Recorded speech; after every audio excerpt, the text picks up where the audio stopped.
दोस्तों एक बार फिर आपका स्वागत है, अभिनंदन है आपके अपने YouTube channel Aryan institute Allahabad में। दोस्तों जैसा कि बोर्ड पर आप देख पा रहे हैं, आज एक बार फिर आपके समक्ष बात करने वाले हैं यूपी डीएलएड प्रथम सेमेस्टर बैच 2022 पर। दोस्त लगातार आपके साथ बैच 2022 पर कंधों से कंधा मिलाकर कार्य किया जा रहा है।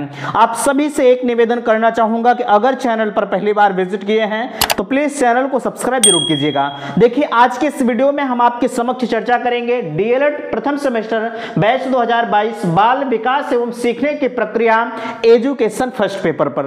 दोस्त आप सभी को पता है एजुकेशन फर्स्ट पेपर और सेकंड पेपर की वीडियोस आपके समक्ष लगातार जारी की जा रही हैं। मैं निवेदन आपसे करूंगा कि अगर आपको वीडियो अच्छा लग रहा है तो प्लीज आप कमेंट सेशन में अपना फीडबैक अवश्य दें, क्योंकि आपका फीडबैक ही मेरे लिए अत्यंत आवश्यक होता है। क्योंकि आप सभी को पता है अगर आप फीडबैक नहीं देते हैं तो यह चीजें पता नहीं चल पाती हैं कि आपको मेरे द्वारा दी गई चीजें समझ में आ रही है कि नहीं आ रही है। ठीक है, तो उम्मीद करते हैं कि आप ये करेंगे। तो बहरहाल देखिए आपके समक्ष लिखा जा रहा है बाल विकास एवं सीखने की प्रक्रिया एजुकेशन फर्स्ट पेपर कल्पना मींस इमेजिनेशन पर हम चर्चा करेंगे। देखिए इसके पहले वाले वीडियोस में हम आपके समक्ष जो है सृजनात्मकता मींस क्रिएटिविटी पर चर्चा किया था। इसका जो भी नोट्स है आप सभी के समक्ष हमने कल शाम को ही प्रोवाइड कर दिया था। उम्मीद करते हैं कि आप सभी को अच्छा लगा है। देखिए जिसके पीछे कारण होता है जो नोट्स होती है एक दिन पहले प्रोवाइड क्यों किया जाता है, क्योंकि एक दिन पहले आप उस चीज को पढ़ लेते हैं, बाकी जब आप लेक्चर आपके बीच में जाता है तो सारी चीजें आपको माइंड में सेट होती हुई चली जाती हैं। इस वजह से एक दिन पहले आपको लेक्चर जो है नोट्स प्रोवाइड किया जाता है। अगर आपको उस नोट्स की जरूरत पड़ रही है तो बिल्कुल यहां देखिए आपके समक्ष लिखा है सभी सब्जेक्ट के हस्तलिखित नोट्स प्राप्त करें मात्र 150 रुपए में। बिल्कुल मैं आप सभी से कहना चाहूंगा अगर आपको डीएलएड प्रथम सेमेस्टर की संपूर्ण हस्तलिखित नोट्स की जरूरत है तो बिल्कुल आप सभी के लिंक डिस्क्रिप्शन बॉक्स में दिया गया है, उस पर जाकर आप मामूली सी शुल्क को पेमेंट करें। बहुत लोग का फोन आता है, भैया कहते हैं कि अभी हम नोट्स नहीं लेंगे, हम वीडियो से पढ़ेंगे, आगे चलकर हम आपके नोट्स को लेंगे। हम कहना चाहेंगे आपको तब वो नोट्स कोई काम की नहीं होगी। बाद में आपको नोट्स आप काहे को लेंगे, आप क्यों नहीं अभी ले लेते। ठीक है, आप अभी से ले लें, चीजों को और बेहतर बनाइए। आगे चलकर हमने कहा है आपसे उसी टेलीग्राम चैनल पर आप सभी के लिए डीएलएड प्रथम सेमेस्टर के जितने भी आपके पेपर हुए हैं प्रीवियस ईयर के और कुछ मॉडल पेपर उस टेलीग्राम चैनल पर ही प्रोवाइड किया जाएगा। यह सार्वजनिक रूप से नहीं दिया जाएगा। अगर आपको उसकी जरूरत पड़ती है, आपको नोट्स की जरूरत पड़ती है तो बिल्कुल आप ले सकते हैं। अच्छा, कुछ लोग जो कहते हैं हम आगे चलकर नोट्स लेंगे, हम आपसे कहना चाहेंगे आगे लीजिए, उसे हमें नहीं मतलब है, लेकिन आप विलंब क्यों कर रहे हैं और अपनी पढ़ाई को और अच्छी बनाइए। नोट्स आप अभी से ले लीजिए, आप काहे को आगे चलकर लेंगे। ठीक है, तो बहरहाल आपकी इच्छाएं हैं, नीचे लिखा जा रहा है कि नोट्स संबंधी समस्या समाधान के लिए आपने इन नंबरों पर संपर्क कर सकते हैं 94 52 33 10 53 पर। यह नंबर आप सभी के लिए है। कोशिश आप ये करिएगा कि अगर आपको नोट्स से संबंधित किसी भी प्रकार की समस्या हो रही है तो बिल्कुल आप इस पर व्हाट्सएप मैसेज करिएगा, समय रहते हुए आपके सभी मैसेज का रिप्लाई दिया जाएगा। देखिए आज के इस लेक्चर में हम आपसे चर्चा करेंगे कल्पना मींस इमेजिनेशन पर। कल्पना क्या होती है, कल्पना किसी का नाम भी होगा तो बहरहाल आप जो है बुरा ना मानिएगा, कल्पना आपके टॉपिक का नाम है। अगर आप बाल विकास एवं सीखने की प्रक्रिया पढ़ रहे हैं तो उसमें कल्पना पढ़ेंगे, थिंकिंग पढ़ेंगे, चिंतन जिसे हम कहते हैं सॉरी, ये सारी चीजें आपके बीच में आती रहेंगी। ठीक है, थोड़ा सा इसमें आपको माइन्यूट सा अंतर दिखाई देता है, कुछ लोग समझ पाते हैं, कुछ लोग समझ नहीं पाते हैं। ठीक है, हाँ, तो आज के इस वीडियो में हमने आपसे बताया कि हम कल्पना पर चर्चा करते हैं, तो चलिए हम आपको ले चलते हैं सीधे तौर पर मोबाइल के स्क्रीन पर, जहां से सारी चीजें आपको खुद ब खुद नजर आती हैं। तो दोस्तों अब हम आ चुके हैं अपने मोबाइल की स्क्रीन पर, जहां से बेहतरीन तरीके से आप देख पा रहे हैं सबसे ऊपर लिखा जा रहा है कल्पना मींस इमेजिनेशन। जैसा कि मैंने पहले भी आपको बताया कि आज की इस वीडियो में हम चर्चा करेंगे कल्पना पर। आप सभी किसी न किसी चीज की हमेशा कल्पना करते रहते हैं, आखिरकार वह कल्पना है क्या, उसकी अर्थ एवं परिभाषा को आप इस वीडियो में समझें। ठीक है, कभी कभी आपसे एग्जाम में पूछा जाता है कि कल्पना क्या है। ठीक है, 1 नंबर या 2 नंबर के एग्जाम में, वैसे अधिकतर आपके एग्जाम में 2 ही नंबर के क्वेश्चन पूछे जाते हैं, तो कभी कभी विस्तृत रूप से पूछ लिया जाता है 2 नंबर में आप कितना लिखेंगे, आप खुद इतने समझदार हैं। बहरहाल अगर आपको नहीं पता है तो जब आपको मॉडल पेपर कराया जाएगा या प्रीवियस ईयर पेपर जब सॉल्व कराया जाएगा तो सारी चीज़ें वहाँ पर स्पष्ट रूप से आपको बताई जाएंगी कि आप 2 नंबर के पेपर में कितना ज़्यादा से ज़्यादा या कितना कम से कम लिखने का प्रयास करें, ठीक है। बहरहाल देखिए इसमें लिखा जा रहा है कल्पना। अगर आपके मन में आ रहा है कि भैया कल्पना हम किसे कहेंगे, हमेशा आप किसी न किसी चीज़ के बारे में सोचते रहते हैं, विचार करते रहते हैं। चलिए देखिए अर्थ एवं परिभाषा से आप समझेंगे कल्पना एक मानसिक क्रिया है जिसमें विगत अनुभवों के या उनकी वस्तुओं को जो हमारे सामने नहीं होती है नए रूप में संगठित करके उनका पुनः स्मरण करते हैं। जैसे अगर हम मान लें वर्तमान समय की अगर हम बात करें, हम आपके बीच में क्लास ले रहे हैं, ठीक है, वीडियो के माध्यम से क्लास आपके बीच में जा रहा है, लेकिन हम आपके बीच में है नहीं, लेकिन आप हमारे बारे में कल्पना कर रहे हैं, ठीक है, आप हमारे बारे में स्मरण कर रहे हैं, यही चीज कल्पना कहलाती है, ठीक है। यहाँ स्पष्ट रूप से लिखा जा रहा है विगत अनुभवों के या उनके वस्तुओं को जो हमारे सामने नहीं होती, जैसे हम आपके सामने तो है नहीं, ठीक है, अगर हम आपके सामने नहीं है, अगर हमारा जो है आप स्मरण कर रहे हैं तो यही आपका कल्पना कहलाता है। अतः किसी वस्तु की अनुपस्थिति में उसके नए रूप में मानसिक चित्रण ही कल्पना है। यहाँ स्पष्ट रूप से आपसे कह दिया गया अतः किसी वस्तु की अनुपस्थिति में, जैसे हम आपके बीच में अनुपस्थित है नहीं, ठीक है, उनके नए रूप में हमारे बारे में आप क्या क्या सोच रहे हैं, कैसे सोच रहे हैं, मानसिक चित्रण आप किस प्रकार से कर रहे हैं या किस प्रकार से हमारे बारे में भावनाएं रख रहे हैं, यही चीजें आपकी कल्पना कहलाती हैं। उम्मीद करते हैं कि कल्पना के बारे में आप समझ गए होंगे। अगर आपको इसमें कंफ्यूजन्स है तो भैया आप इसे स्पष्ट रूप से पढ़ लीजिए। आपको अगर कल्पना के बारे में पूछा जा रहा है तो आप इतनी चीजें लिख दे रहे हैं तो कोई माई का लाल नहीं है आपको 2 नंबर देने से रुक जाए, ठीक है। अच्छा, 1-2 परिभाषा आप उस 2 नंबर के जो क्वेश्चंस में आप लिख सकते हैं, जो कि परिभाषा आपके नीचे लिखी जा रही है। आप देख पा रहे हैं महत्वपूर्ण परिभाषा आपसे कही जा रही। सबसे पहली परिभाषा मैकडूगल महोदय के अनुसार है।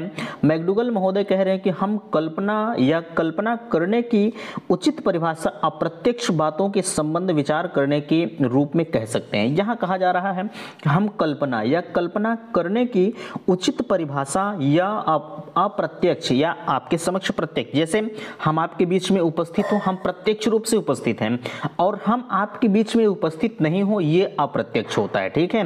बातों के संबंध में जैसे हमारे बारे में आप विचार कर रहे हैं कि वो आर्यन इंस्टीट्यूट वाले सर ऐसे हैं वैसे हैं, ठीक है, यही आप अगर विचार कर रहे हैं तो यही जो होता है करने के रूप में कर सकते हैं। यही आपका क्या कहलाता है, जो है इमेजिनेशन मीन्स कल्पना कहलाता है, ठीक है।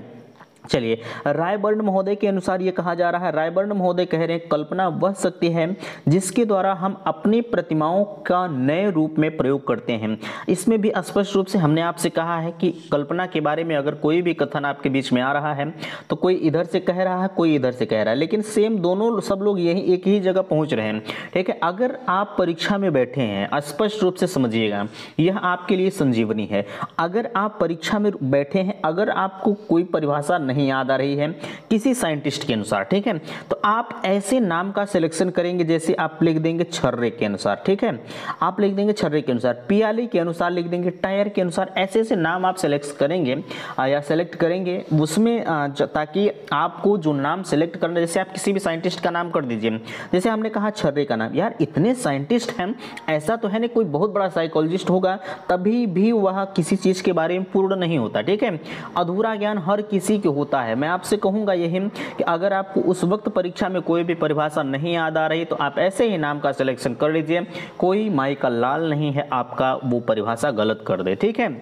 लेकिन जो भी परिभाषा आप लिखें वो कल्पना के सटीक होना चाहिए। हम ये कल्पना की ही बात नहीं कर रहे हैं, जैसे हमने आपको शैशवावस्था, बाल्यावस्था, किशोरावस्था, ये 3-4 अवस्थाएं आपके बीच में पढ़ाया।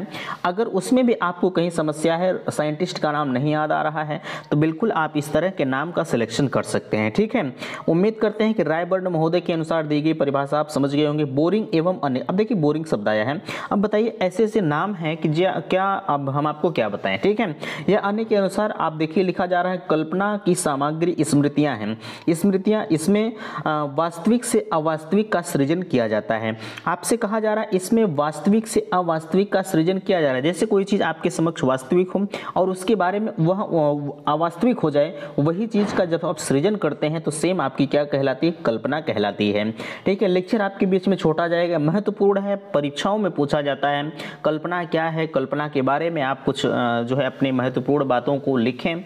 ये सारी चीजें इस तरह की आपके एग्जाम में पूछी जाती हैं। ठीक है, देखिए कल्पना का वर्गीकरण। कल्पना अगर हम बात करें मैकडूगल के अनुसार, देखिए लिखा गया है कल्पना के प्रकार या कल्पना मैकडूगल के अनुसार कल्पना आपकी दो प्रकार की होती है। यहाँ लिख लीजिएगा दो प्रकार के। यहाँ पहला आपके बीच में लिखा जा रहा है पुनरुत्पादन कल्पना और दूसरा लिखा जा रहा है उत्पादन कल्पना। ठीक है, reproductive imagination and productive imagination. ठीक है, अब यहाँ देखिए लिखा जा रहा है उत्पादक कल्पना जो है इसके दो प्रकार है। इसके कोई प्रकार नहीं है, इसके दो प्रकार हैं, रचनात्मक कल्पना। ठीक है, रचनात्मक कल्पना और सृजनात्मक कल्पना। अच्छा, यहाँ चीजें आपसे पूछी नहीं जाती कि रचनात्मक कल्पना क्या है, सृजनात्मक कल्पना क्या है। सिर्फ आपसे यही पूछा जा सकता है कि कल्पना कितने प्रकार की होती है। तो आप स्पष्ट रूप से याद किए रहिएगा कि कल्पना भैया हमारी दो प्रकार की होती है। पहला आपका हो गया पुनरुत्पादक कल्पना, दूसरा हो गया उत्पादक कल्पना। ठीक है, अगर आपको अभी भी इस लेक्चर में कहीं समस्या है तो बिल्कुल आप अपनी बातों को प्रत्यक्ष रूप से हमसे कह सकते हैं, आपको कहीं समस्या नहीं होगी। हमने आपसे कहा है आपको जिस भी लेक्चर में समस्या हो बेधड़क आप कमेंट सेशन आप सभी के लिए खुला है, आप अपनी बातों को रखिए। नेक्स्ट आने वाले वीडियो में आप सभी के कमेंटों का रिप्लाई दिया जाएगा। ठीक है, चलिए अगला आपके बीच में आ रहा है कल्पना का शिक्षा में उपयोग। आखिरकार जब हम कोई बात की किसी चीज के बारे में कल्पना करते हैं तो आखिरकार उस कल्पना का शिक्षा में क्या उपयोगिता है। ठीक है, पहला आपसे कहा जा रहा है ज्ञानार्जन में सहायक है कल्पना। जैसे कहा जा रहा है ज्ञानार्जन में सहायक है कल्पना, इसका क्या मतलब है? कल्पना के बाद जैसे किसी चीज के बारे में आप जब कल्पना कर रहे हैं तो कहीं ना कहीं उससे आप कुछ अर्जित कर रहे हैं। ठीक है, वही आपसे कहा जा रहा है ज्ञान अर्जन में सहायक कल्पना। बिल्कुल ज्ञान के अर्जन में जब आप मैथमेटिक्स का क्वेश्चन हल करते हैं तो आप उस पर कल्पना करते हैं, चिंतन करते हैं, ये सारी एक्टिविटीज करते हैं। तो कहीं ना कहीं जब धीरे धीरे करके जब कल्पना वह आपकी पूर्ण हो जाती है तो आपको उस सवाल के बारे में लास्ट आंसर तक पहुंच जाते हैं। ठीक है, अगला आपसे कहा जा रहा है नवीन आविष्कारों में उपयोगी। अब जब आप कल्पना नहीं कर पाएंगे तो क्या नवीन जो है आविष्कार कर पाएंगे? नहीं कर पाएंगे। इसलिए कल्पना जो आपकी होती है वो नवीन आविष्कारों में उपयोगी होती है। ठीक है, तीसरा आपसे कहा जा रहा है इच्छाओं की संतुष्टि का साधन है। बिल्कुल जो आपकी कल्पना है, आप किसी चीज की चाह रख रहे हैं। ठीक है, आप किसी चीज की चाह रख रहे हैं और इच्छाओं जैसे किसी चीज की इच्छा है आपकी, अगर उससे आपको मिल जा रहा है, कल्पना कर रहे हैं, लगातार पर डे आप कल्पना कर रहे हैं काश वो मिल जाए। ठीक है, तो कहीं ना कहीं आपकी जो इच्छाएं हैं उसकी संतुष्टि होती है कल्पना के द्वारा। ठीक है, समायोजन में सहायक। बिल्कुल आप जब कल्पना करेंगे तभी जाके आपका समायोजन हो पाएगा। भावी जीवन की तैयारी में सहायक है। और लास्ट आप देख पा रहे हैं स्वास्थ्य की दृष्टि से उपयोगी है। ये सारी चीजें आप समझ पा रहे हैं। 6 पॉइंट आपके बीच में दिए गए हैं, 6 पॉइंट आप सभी के लिए रामबाण है। ठीक है, ज्यादा आपको जानने की जरूरत नहीं है, सिर्फ आप उतना ही पढ़िए जो आपकी परीक्षा की दृष्टि से महत्वपूर्ण है। ठीक है, हम आपको ज्यादा पचरा नहीं देना चाहते, चीजें वही रहें ताकि आप सभी की परीक्षा की दृष्टि से बेहद बेहद महत्वपूर्ण है। ठीक है, उम्मीद करते हैं कि बातें आप सभी को समझ में आई होंगी। अगर वीडियो पसंद आया होगा तो प्लीज चैनल को सब्सक्राइब कीजिएगा और वीडियो को अपने दोस्तों में शेयर कीजिएगा। वीडियो समाप्त करते हैं। थैंक्स, धन्यवाद।